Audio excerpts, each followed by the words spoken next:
Ouais, je sais, ça fait encore un petit moment que je vous ai abandonné, un petit peu plus d'un mois sans vidéo. C'est que le mois d'octobre a été très chargé les amis, je suis vraiment désolée. Je me retrouve aujourd'hui dans ma chambre d'ado puisque je suis actuellement chez mes parents avec le confinement.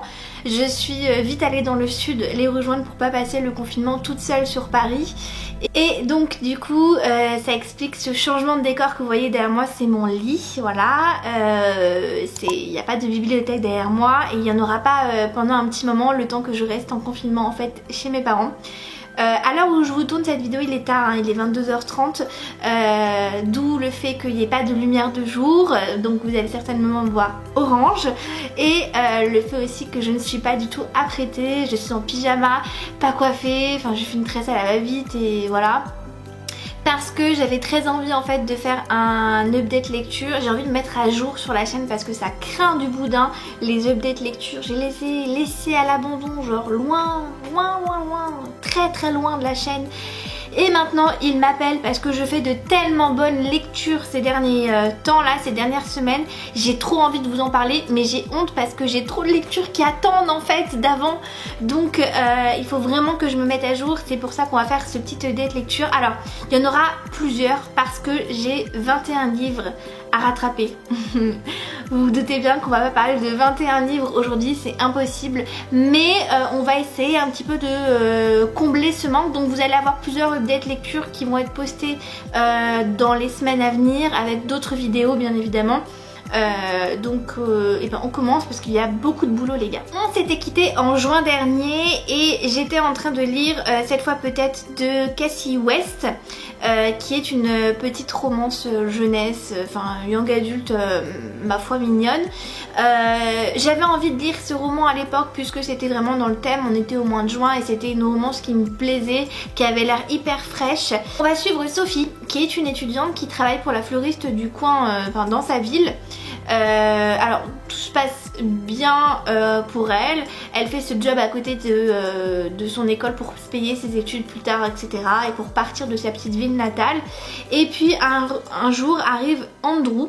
C'est le fils d'un grand chef hyper célèbre, genre jadis etc., qui s'est mis dans une entreprise de aider les restaurateurs en fait à mieux s'organiser, à redonner un petit coup de jus un peu à leur entreprise etc. C'est un peu genre le chef Etchebest, je pense que je l'ai mal dit, des États-Unis si vous voulez. Et il a pour but généralement de rester 1 an, donc ça veut dire que Andrew va s'installer 1 an dans la ville de Sophie.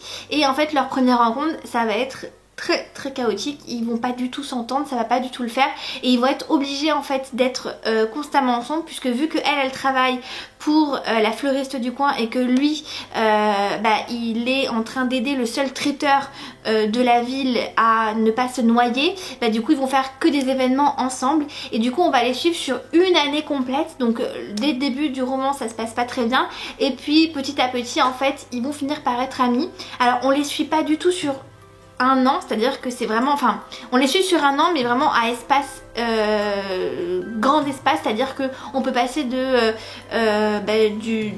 Noël à d'un coup off la Saint-Valentin et après la Saint-Valentin off Pâques. Voilà, donc c'est vraiment des fêtes en fait dans toute l'année. Après on a voilà la fête nationale, enfin vous voyez, que ce genre de choses. Et durant toutes ces rencontres en fait ils vont finir par s'apprécier et voilà ils vont tomber amoureux, voilà, même si ça a mis du temps. C'est vraiment ce qui est très mignonne. Pour autant voilà, comme je vous ai dit, j'ai trouvé que ça mettait beaucoup trop de temps à venir. Le roman était pas très gros, je crois que de mémoire il devait faire à peu près 300-350 pages et la romance arrive vraiment sur le tard, donc vraiment tout à la fin.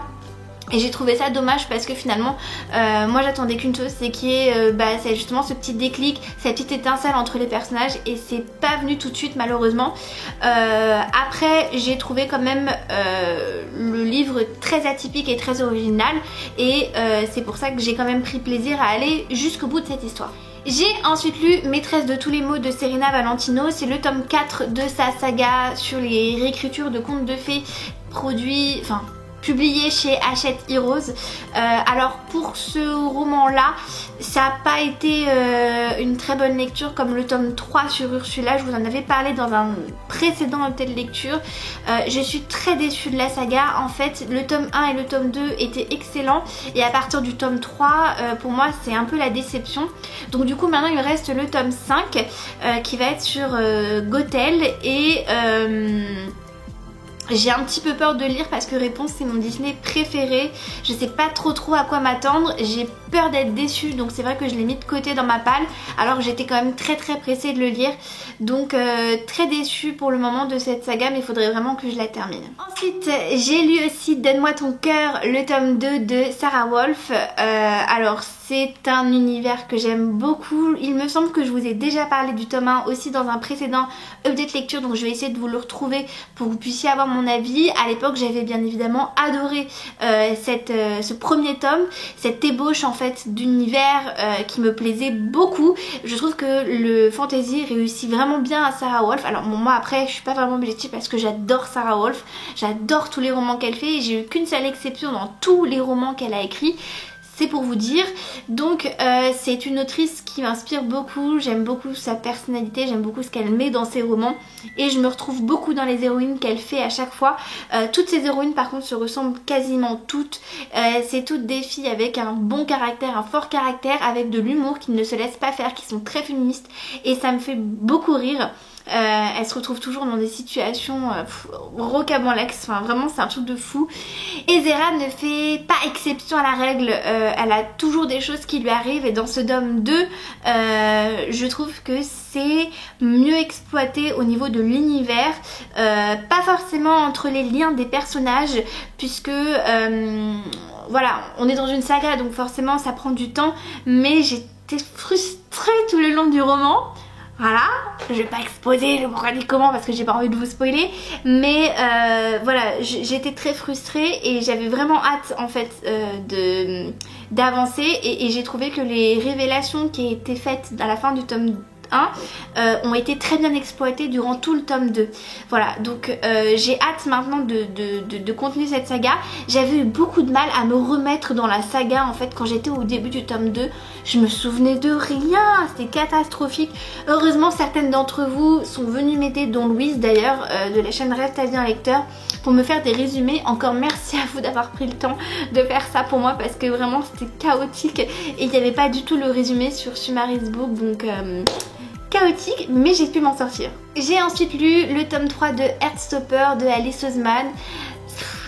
Je continue sur ma lancée avec les Heartstopper. C'est un roman doudou. Vraiment, je n'ai vraiment pas d'autres expressions, pas d'autres mots qui me viennent à l'esprit quand je décris les Heartstopper. C'est une saga qui est tellement douce, tellement bienveillante, tellement... Je sais pas, elle fait du bien cette saga, elle fait vraiment du bien au moral, elle fait du bien à tout, au cœur, à l'âme, au cerveau. Vraiment c'est un plaisir en fait de se plonger à chaque fois dans cette BD. Je prends trop de plaisir à suivre Charlie, à suivre Nick, à suivre leurs amis aussi. Il y a une telle ouverture d'esprit et tout est normal, j'ai envie de dire, et c'est tellement le monde auquel on aspire au quotidien que ça fait plaisir en fait. Moi c'est vraiment une saga qui me fait du bien. J'ai trop hâte d'avoir le tome 4 en main. Je sais pas quand il va sortir. Si il va sortir, je suis presque sûre qu'il y aura une suite, mais je ne sais pas quand. En tout cas, encore une fois, si vous ne connaissez pas cette BD, vraiment foncez. Autant pour les dessins que pour la qualité des textes et surtout les messages qui sont transmis sont très importants et ça fait du bien. Ça fait vraiment du bien et je pense que quand vous les aurez lus, vous comprendrez pourquoi je dis ça avec autant d'insistance. J'ai ensuite lu Alex peut-être de Jen Bennett. C'était un roman qui était sorti donc en 2019 et qui me faisait de l'œil depuis sa sortie, mais j'avais pas eu le temps en fait de me plonger dedans l'été dernier et du coup je voulais vraiment le lire en fait durant l'été. Ça n'a pas manqué, par contre malheureusement ça a été une déception. Je m'attendais à beaucoup mieux pour ce roman puisqu'en fait on va suivre une jeune fille qui s'appelle Bailey, qui est une passionnée de cinéma et cette année en fait pour se faire de l'argent durant l'été, elle travaille dans un petit musée et en continuant en fait de travailler dans ce petit musée, elle se rapproche d'un garçon qui s'appelle Porter, avec qui au début c'était pas vraiment ça, et voilà, le garçon lui plaît au final, mais il y a un petit bémol, c'est que Bailey en fait elle parle tout le temps avec un garçon en ligne qui est aussi fan de cinéma, qui s'appelle Alex, et en fait j'ai été déçue parce que dès les premiers chapitres en fait on comprend ce qui se passe et on comprend la fin du roman. Et moi j'aime beaucoup en fait les romances où il y a justement cette espèce de triangle amoureux, ou enfin je suis pas fan des triangles amoureux, mais cette espèce de suspense en fait sur vers qui la fille va se tourner, sans que ça soit un triangle amoureux, mais en mode elle sait pas qui est derrière l'identité d'une certaine personne, il lui envoie des messages secrets, etc. Un peu comme 3 de tes secrets que j'avais beaucoup aimé, j'avais pas du tout trouvé jusqu'à la fin, et c'est quelque chose que j'aime beaucoup. C'est un petit peu mon esprit de détective un peu en tête. Là j'ai été déçue parce qu'en fait dès les premiers chapitres j'ai capté tout ce qui se passait dans le roman. Du coup c'était plus très intéressant et j'ai trouvé que c'était très plat finalement. Je l'ai beaucoup fait traîner parce que c'était pas du tout ce à quoi je m'attendais. J'attendais vraiment plus d'humour, plus de peps. Vous voyez les romances vraiment de l'été que j'aime lire, et j'ai pas du tout été servie par rapport à ça. Du coup ça a été une déception. Même les personnages je les ai trouvés très plats. La romance je l'ai trouvée pas du tout intéressante, je me suis pas du tout attachée au personnage, j'ai pas du tout été touchée par les messages que véhiculent les livres. Je sais pas, il y a quelque chose qu'il a pas fait. Est-ce que c'est l'écriture? Est-ce que c'est parce que le roman a mal été fait dans son ensemble, dans le sens où dès qu'on comprend en fait aussi rapidement, je trouve qu'il y a plus de sens à la romance et à tout ça. Donc une déception, mais bon, je regrette pas de l'avoir lu malgré tout. J'ai ensuite lu Strawberry Moon, le tome 1 de Laila Lopez, qui est un mélange entre une BD et un roman. Donc je peux pas vous montrer parce que là je l'ai pas malheureusement sous la main, mais en fait vous avez en fait c'est comme un roman, sauf que parfois vous avez des pages de BD où en fait ça redit exactement ce qui s'est passé dans les pages précédentes. Alors je sais que ça a pas mal dérangé certaines personnes parce que finalement ce qui se disait dans les BD c'était exactement ce que vous aviez à la page précédente, et donc du coup ils comprenaient pas trop l'intérêt. Moi j'ai bien aimé parce que ça m'a vraiment mis dans l'univers en fait de l'autrice, et j'ai aimé. Je pense que s'il n'y avait pas justement eu ces BD là, j'aurais trouvé ça trop jeunesse. Alors c'est de la jeunesse hein, bien évidemment, mais j'aurais moins apprécié, moins savouré en fait cette histoire que je ne l'ai savourée. Donc pour moi c'était plutôt pas mal, et j'adorais les dessins. Je trouvais justement qu'il en manquait, il n'y en avait pas assez. J'aurais aimé en fait que ça soit que ça. D'ailleurs pour être franche avec vous, quand je l'ai reçu au début, j'ai été très surprise parce que je pensais que c'était une BD en fait. Je m'attendais pas à ce qu'il y ait un roman en plein milieu avec les BD qui étaient mélangés. Je comprenais pas du tout. C'était la première fois que je voyais ça, et au début je me suis dit oh, est-ce que je vais aimer, est-ce que je vais pas aimer, je sais pas. Et finalement je me suis laissée embarquer plutôt facilement et j'ai passé un bon moment de lecture. C'était vraiment très très sympa. On va suivre Diana qui est une sirène, voilà, c'est une sirène, et elle va en fait se rendre à l'université pour voilà, vivre une vie, une expérience humaine. C'est quelque chose qui se fait beaucoup en fait dans le monde des sirènes, c'est-à-dire qu'à partir de 18 ans vous avez le choix, vous avez soit la possibilité de rester en fait dans l'océan, soit vous voulez faire une expérience humaine et aller à l'université, etc., etc. Et en fait quand elle va rejoindre l'université, donc déjà il y a plein de codes qu'elle va pas comprendre, qu'elle ne sait pas exactement ce qui se passe, les bonjours, les expressions de Jones, etc. Tout ça elle connaît pas, elle sait pas ce que c'est des fêtes, enfin, voilà, donc elle va découvrir tout ça, mais elle va pas être seule puisqu'elle va être aidée en fait d'étudiants qui sont aussi des sirènes à leurs heures perdues, j'ai envie de dire. Et plus que ça, elle va faire la rencontre d'un garçon qui s'appelle Aiden et qui a tout de suite en fait déclenché quelque chose chez elle. Dès qu'elle l'a vu, il y a eu quelque chose qui s'est passé. Pareil pour lui. Et ils vont se rapprocher et ça va être forcément très mal vu puisque c'est un humain. Et au-delà de ça il y a une intrigue derrière avec des méchants, etc. Voilà, donc j'ai pas trop envie de vous en parler. Je préfère vous laisser plutôt dans le suspense parce que le roman est pas très grand. Je crois qu'il fait 120 pages à tout casser, donc c'est vrai que c'est dommage si je vous résume un petit peu tout. Pour autant, je trouve qu'il se passe quand même pas mal de choses en si peu de pages et je me suis pas ennuyée. Le tome 2 sort demain d'ailleurs, je l'ai demandé à Hachette, j'ai très hâte de le recevoir. C'est très étonnant que j'ai autant aimé ce livre, mais j'ai vraiment trop aimé. Donc je pense que c'est peut-être l'effet que c'est des sirènes, etc. Je trouve que c'était original, c'était bien fait, bien traité et les personnages étaient très attachants. Le groupe d'amis de Diana aussi était attachant. J'ai trouvé que les liens qu'ils avaient les uns envers les autres sont super intéressants et bien exploités. Donc maintenant j'ai hâte d'avoir la suite et de donner mon avis par rapport à ça. J'ai ensuite lu Sweet Revenge de Estelle Mascam. J'ai adoré ce Estelle Mascam, vraiment ça a été une super lecture. Je l'ai lu d'une traite quand j'étais en vacances et c'est un livre que j'ai trouvé très bien traité.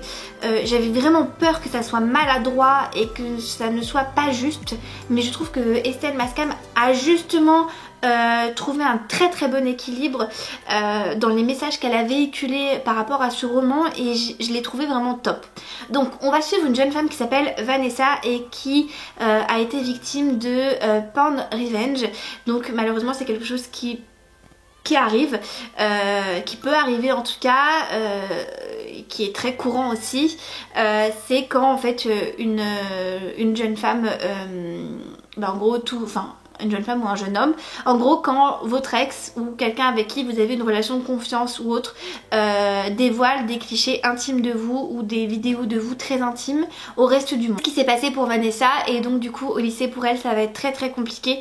Elle avait des copines, elle avait tout pour les réussir et tout le monde lui tourne le dos, elle se retrouve toute seule. Tout le monde la traite de fille facile pour être polie. Les gens en fait se moquent d'elle.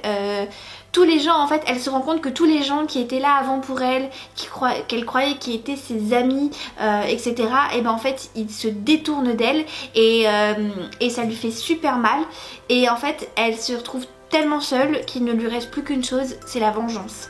Et elle veut se venger de son ex qui lui a fait souffrir, enfin son ex, disons voilà, ce garçon avec qui elle a pris un moment de liberté et elle veut absolument se venger et lui en faire voir de toutes les couleurs pour lui faire comprendre que ce qu'il a fait c'est mal. Alors Vanessa elle est humaine de A à Z, c'est à dire qu'en fait on va suivre certes ses bons côtés mais aussi ses mauvais et souvent dans les romans vous savez on est fini par être happé par cette bonne conscience qui revient vers nous et qui nous dit ouh là là attention se venger c'est mal. Vanessa en fait jusqu'au bout, enfin jusqu'à quasiment la fin, elle ne va pas avoir cet état d'esprit là et elle va vouloir aller toujours plus loin dans la vengeance pour en fait faire sortir la souffrance qu'elle a eue et je pense la honte etc qu'elle a ressenti durant cet épisode. Et j'ai trouvé que c'était très bien traité. C'est un roman aussi qui est très basé sur la condition des femmes dans la société avec tout ce qui est la digitalisation, les réseaux sociaux etc. Vanessa c'est la victime parfaite, tout le monde la traite, excusez-moi, de salope parce que c'est pas une fille qui aime se caser avec les gens et par contre effectivement on remarque que quand les garçons eux ne se casent pas et ne font qu'enchaîner les filles, c'est des beaux gosses, c'est des mecs que tout le monde veut dans leur équipe, même les filles elles sont raides amoureuses de lui, enfin bref c'est typiquement le regard que on a sur cette société actuellement en tant que jeune, en tant que voilà, étudiant ou autre. C'est ce qui se passe dans le monde actuel, c'est la vérité en fait et j'ai trouvé que c'était très bien traité. En plus de ça il y a beaucoup d'humour puisqu'on va avoir bien évidemment une petite romance malgré tout entre Vanessa et un jeune garçon qui s'appelle Kay et qui lui aussi veut se venger de la même personne parce que cette personne lui a fait aussi une crasse. Enfin, c'est vraiment quelqu'un de très méchant, vous allez voir. Et vraiment c'était très chouette. J'ai vraiment eu aucun mauvais côté de cette lecture. Je l'ai dévoré en une journée. J'ai trouvé que c'était super cool, super bien traité.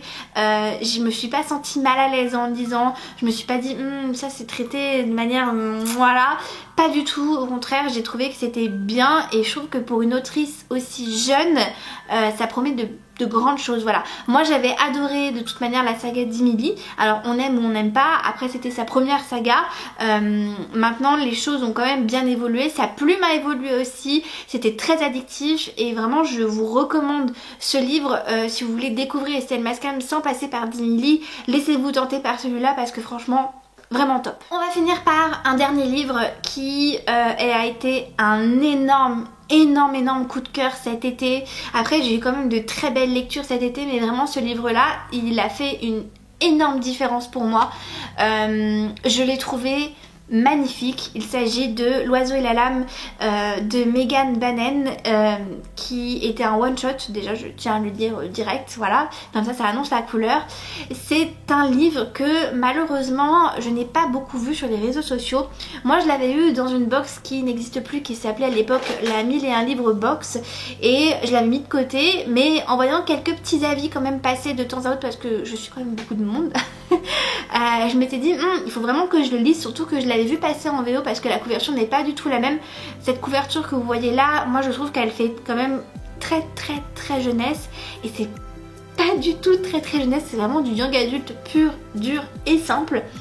Et c'était un livre absolument magnifique, vraiment magnifique. Alors c'est un roman, j'ai pas envie de dire historique, mais voilà, ça ressemble quand même à un roman historique.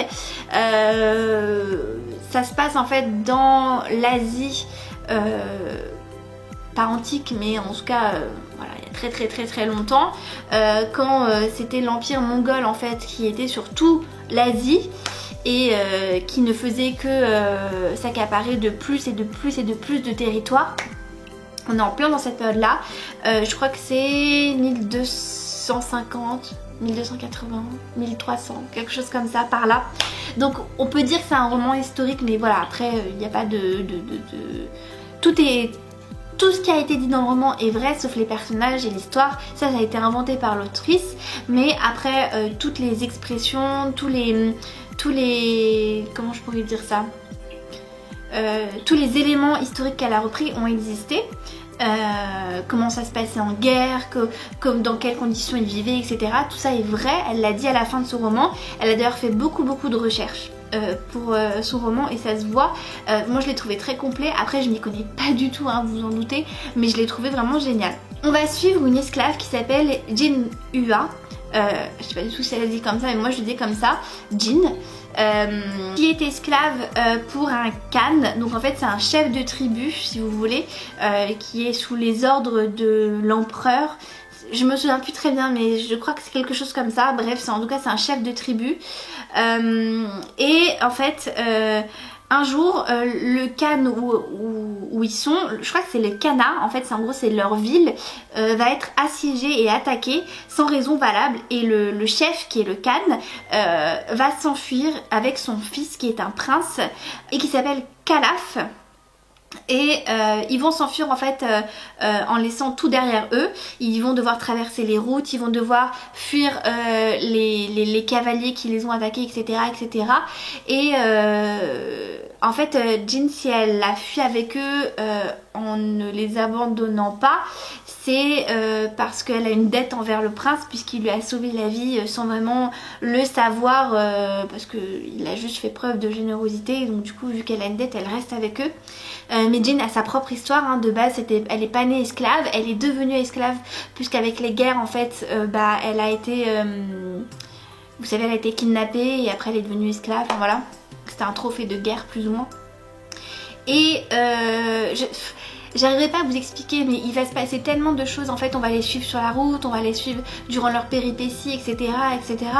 Et c'est un roman qui est très prenant, surtout au niveau des émotions. Je pensais pas que je m'attacherais autant aux personnages. Ils sont tellement criants de vérité, ils sont tellement touchants, ils ont tellement d'histoires en fait, ils ont tellement de choses à raconter, il y a tellement de choses qui se passent entre eux.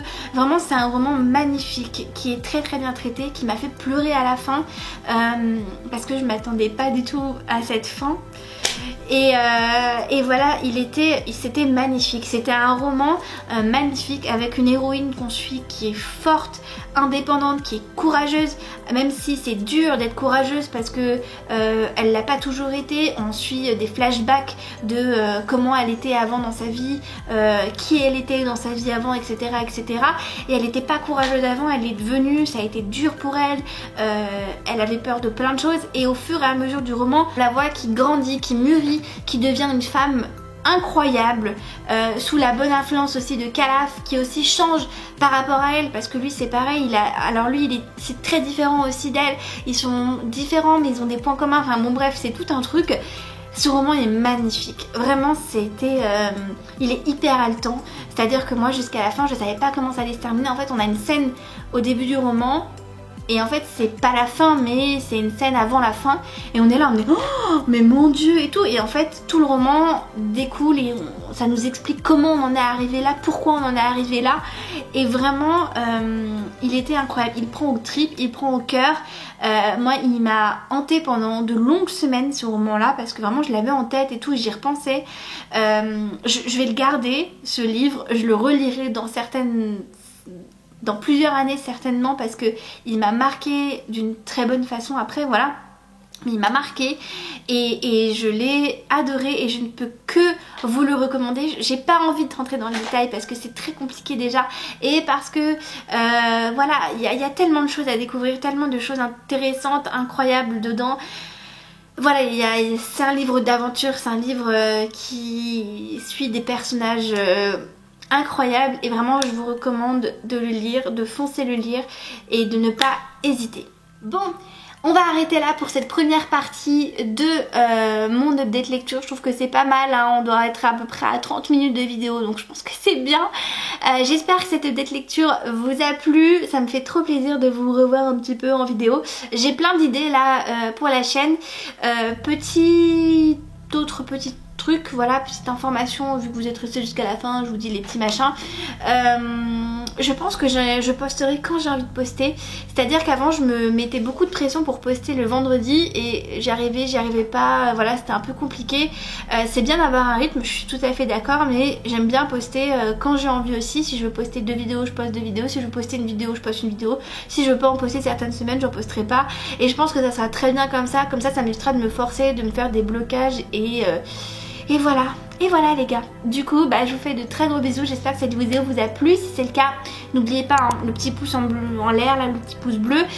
N'oubliez pas de vous abonner aussi, et puis je vous dis à très vite pour la suite des updates lecture.